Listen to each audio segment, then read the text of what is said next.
Teman-teman, sobat-sobat, saya Bung Tema Diputra saat ini berada di Pantai Marunda, dan ini Pantai Marunda yang ada di perkampungan sehingga kelihatan sekali keasliannya. Bahkan saat ini sudah jam 5-an sore, sudah terlihat sunsetnya. Saya tunjukkan.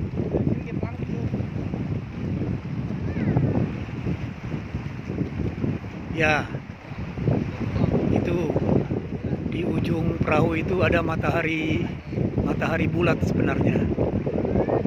Terus ini di sisi yang lain, ya, warna langit jingga. Nah, itu ya teman-teman, sobat-sobat. Saya bersyukur bisa duduk di sini. Kenapa? Karena angin lautnya sangat asli. Sebagai orang kampung yang dulu juga hidup dekat pantai dan dekat bukit, maka angin laut seperti ini sangat menyegarkan bagi saya. Kesempatan yang indah ini, puji Tuhan, saya mau menyampaikan kesaksian hidup bagian kedua. Kesaksian hidup saya karena kasih karunia Tuhan Yesus, ini adalah bagian yang kedua.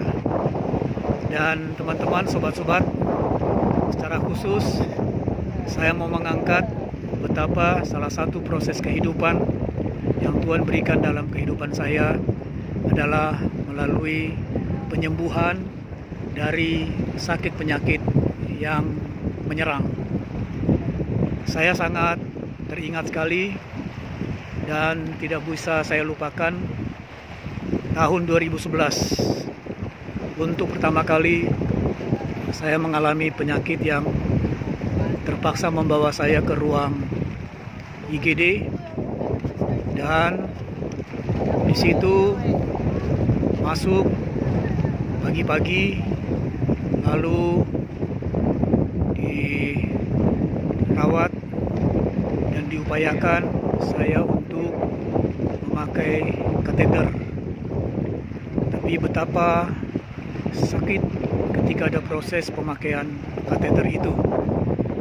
Pertama, dipakaikan kateter, ternyata ukurannya tidak pas, ditarik kembali dan itu sakit.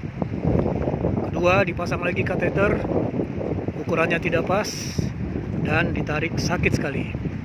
Akhirnya yang ketiga, dipasanglah kateter dan cocok, dan langsung saya buang air kemih begitu lancar sampai penuh itu tabung plastik yang ada. Jadi saya dibawa ke rumah sakit St. Carolus tahun 2011 itu karena apa? Karena ada batu yang mengganjal di kandungan atau saluran kemih saya. Batunya sebesar gundu, lereng ketika di ronsen, dan itu menghambat untuk pembuangan keluar air kemih. Jadi itulah sebabnya saya dipakaikan kateter. Tentu saya sangat cemas, sangat takut. Pertama kali saya diopname, tapi saya sungguh menangis untuk mengandalkan Tuhan. Ketika itu belum ada kita kenal yang namanya BPJS, karena waktu itu masih diupayakan dana-dana kemandirian. Nah, rumah sakit swasta tentu tidak murah untuk ukuran saya pribadi, sehingga harus diupayakan hari itu juga ada uang untuk daftar dan masuk ruang inap 20 juta. Saya bingung, saya hubungi abang tengah saya, belum berhasil. Kemudian Tuhan menuntun saya untuk menghubungi seorang hamba Tuhan, ibu-ibu, yang ketika saya hubungi dengan rela dia mau meminjamkan uang itu dan datang ke rumah sakit tersebut. Akhirnya seluruh urusan administrasi bisa beres dan saya bisa masuk. Dihitung-hitung ada 10 hari saya diopname. Dan ketika masuk ke ruang operasi, saya dioperasi bius total 2,5 jam. Dan batu sebesar kelereng yang mengganjal di saluran kemih saya akhirnya ditunjukkan ke saya sudah dalam bentuk batu-batu kecil atau pasir karena dihancurkan melalui selang kateter itu. Puji Tuhan, setelah 10 hari saya boleh kembali ke rumah dan pemulihan untuk cukup waktu yang cukup lama, ada 3 bulanan baru total pulih, tapi memang sudah bisa beraktivitas. Itulah satu kesaksian hidup saya, betapa Tuhan menolong saya melalui proses itu, dan mendadak saya dituntun untuk boleh ingat seorang ibu hamba Tuhan. Ketika saya telepon minta tolong pinjam dulu, akhirnya dia mau menolong dan masuklah saya ke ruang inap. Tidak lama uang itu bisa dikembalikan. Puji Tuhan juga, hanya dalam waktu 2 minggu sudah bisa kami kembalikan. Semuanya bersuka cita. Itu yang pertama. Yang kedua, pernah juga saya masih ada sedikit sambungan dari sakit batu ini ya. Jadi suatu pagi saya mengantar hamba Tuhan senior saya ke gereja di daerah Ciledug, dan ketika sampai ke daerah itu saya pergi ke kamar kecil, dan ketika saya buang air kecil ternyata sakit sekali. Saya jadi cemas dan stres. Lalu siangnya dan sampailah sore hari saya baru bisa sampai rumah. Saya minta didoakan di mobil hamba Tuhan yang senior itu, dan saya pulang ke rumah. Dan saya ingat kalau nanti malam, bukan hari Minggu ya waktu itu ya, jadi saya ingat nanti malam jam 11 malam hari Minggu itu saya harus jadi moderator di acara rohani konseling yang namanya Yesus Jawaban.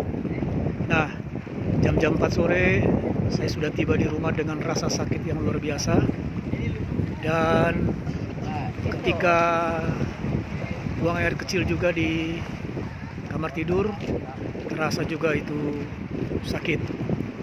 Saya hampir putus asa, namun untuk bisa mengambil langkah medis berobat sudah tidak mungkin karena itu hari Minggu. Saya akhirnya pasrah. Saya tidur-tiduran di tempat tidur. Saya menangis jujur kepada Tuhan, dan saya minum air putih, dan saya bernyanyi, berdoa sambil mengelus-elus bagian perut saya ke bawah agar air itu boleh mendorong yang mengganjal, dan saya yakin itu batu kecil mengganjal. Lalu tidak berapa lama setelah saya nangis, nyanyi, berdoa, dan tiba-tiba saya, bahasa Betawinya kebelet ya, ingin buang air kecil.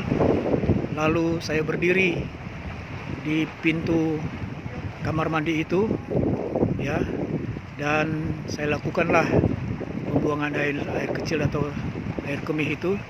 Tiba-tiba saya merasakan ada yang keluar ya, dengan bunyi yang teringat di telinga saya. Tuluk, bunyinya seperti itu. Tuluk, berbarengan dengan air kemih saya. Nah, saya kaget. Tiba-tiba saya merasakan kelegaan, dan saya sadar bahwa pengganjal batu kecil itu akhirnya sudah keluar berkat upaya tadi. Dan saya dengan yakin melihat ke lantai kamar mandi, saya cari-cari, dan akhirnya saya temukan ada satu batu kecil bergerigi sebesar biji duku yang kecil, kecoklatan muda dan bergerigi. Dan itu ternyata batu yang menghambat sejak pagi saya bisa buang air kecil dengan lancar. Puji Tuhan, puji Tuhan. Itulah pertolongan Tuhan, karena doa, kepasrahan, dan keyakinan iman, memuji Tuhan, dan berupaya meraba dan mendorong ke bawah, dari perut saya ke bawah, dan akhirnya saya lega. Dan puji Tuhan, saya akhirnya boleh datang siaran jam 11 malam, siaran konseling Yesus Jawaban. Dan disitulah saya bersaksi luar biasa untuk didengar oleh pendengar radio tersebut, bahwa ketika kita bersandar dan pasrah kepada Tuhan dan kita mendahulukan pelayanan baginya, Dia akan bekerja. Demikian teman-teman, sobat-sobat, satu kesaksian saya tentang sakit penyakit. Dan puji Tuhan, Tuhan menolong juga ketika tidak harus datang ke rumah sakit. Memang hidup ini harus bersandar kepada Tuhan, tidak boleh menyerah, harus selalu juga hidup kita baik dan benar, disiplin dan hati-hati dalam makan dan minum. Saya banyak belajar dari pengalaman itu. Masih banyak lagi kesaksian hidup saya yang terkait dengan sakit penyakit, upaya, perjuangan, dan Tuhan selalu menolong. Masih banyak lagi kesaksian hidup saya tentang menolong orang, bahkan juga masalah keuangan dan sebagainya. Di bagian-bagian berikut kesaksian hidup saya akan saya sampaikan.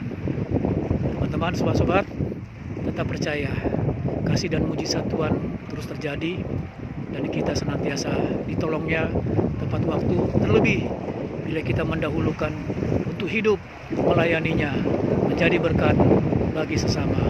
Terima kasih, puji Tuhan, salam.